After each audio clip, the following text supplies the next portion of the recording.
Welcome to Storytime with me, Norman Marks. I've been an executive in charge of risk management, internal audit, had a period of time in IT as well as in public accounting. And over the many years, I've had a lot of experiences which I want to share with you in short videos where I can tell you a story. So the first one I'm going to share with you, the one I'm going to share with you today, relates to a man that I have tremendous respect for. His name is Bill Baker.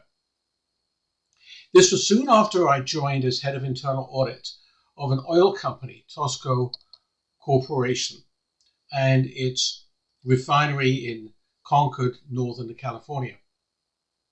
And management said that they wanted some help auditing compliance with contracts and whether we were getting overcharged by contractors. And some of these contracts were multi-million-dollar contracts and absolutely essential to the proper operation of the refinery and the business, both the safety of operations and also the ability to continue to refine crude oil and to create gasoline and diesel and jet fuel and other byproducts for the market.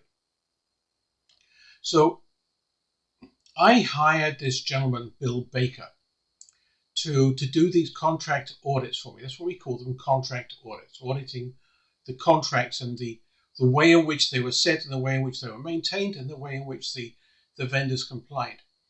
And Bill had an outstanding background. He had not only a lot of experience in auditing and auditing contracts specifically, but he'd been a general contractor himself.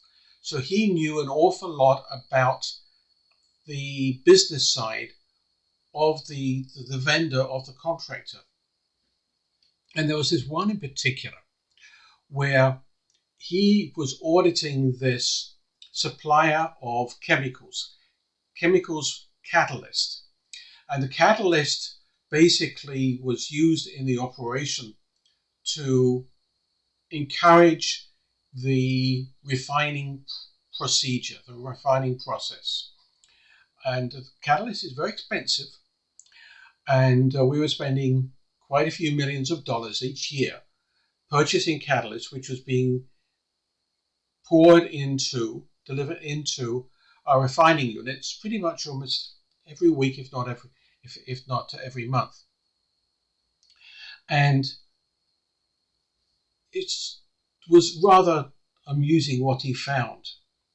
So I was going through our office in Concord, Northern California, and I found out that the vendor, the catalyst supplier, had arranged to give the company a huge award.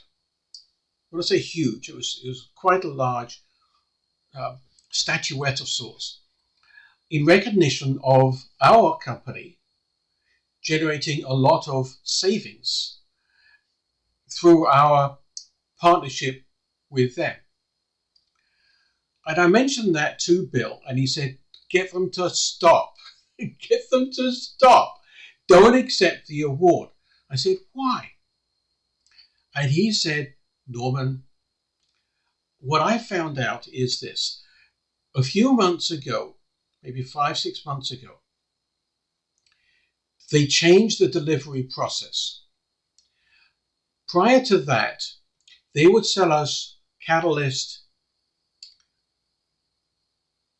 as a solid, which would then be put into the refinery unit. And we paid so much per pound or ton or whatever it was of the catalyst that we purchased. And then they decided to change, and they started delivering catalyst in solution. Because that needed to be done, if not by them, by us, as we put it into the refinery unit. It needed to be essentially dissolved or some kind of solution, I think it might have been just water, added to it before it was put in the refinery unit. So they had changed it from delivering in solid to delivering in some kind of liquefied form. And they had reduced the per weight price of the product, but they hadn't reduced it in proportion. So we were buying the same quantity, if you like, of the actual solid catalyst, but we were paying more. We were actually paying a few $1 million more for the same benefit of the catalyst than we had before. And this award was because the per unit price was down, but in fact we were buying more overall. And so when I found this, I went over to this gentleman, Jim Cleary, who was the president of the refining company, and told him about this. And he was absolutely furious, of course. He told the corporation president, Tom O'Malley, who wanted to blacklist the vendor, which was fine because there were alternatives, but he also wanted to share this with everybody in the whole industry. Fortunately, he was talked out of that by legal, because it's just not something you want to do. You don't want to take that risk of any kind of a suit litigation. But it taught me an awful lot. Apart from the fact that this was rather amusing, apart from the fact that Bill, through his ingenuity, because he found this, because he actually went out to observe how they delivered the product.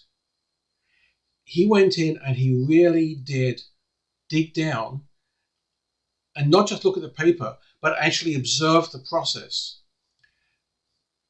He was genius. He was genius. And he saved us a lot of money over the years he was with us. But what it taught me is that you really do need to understand the business. You do need to actually get out there and see the business in operation and listen to the people running the organization to understand what's happening and understand, as in this case, we were getting fleeced. We were getting ripped off and then being given an award for being ripped off.